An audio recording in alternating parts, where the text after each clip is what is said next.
All done. Just changed the gaskets on the spool valve.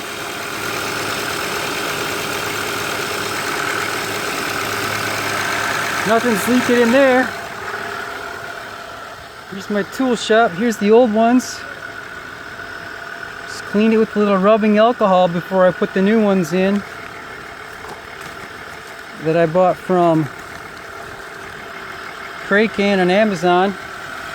See if I got any check engine lights.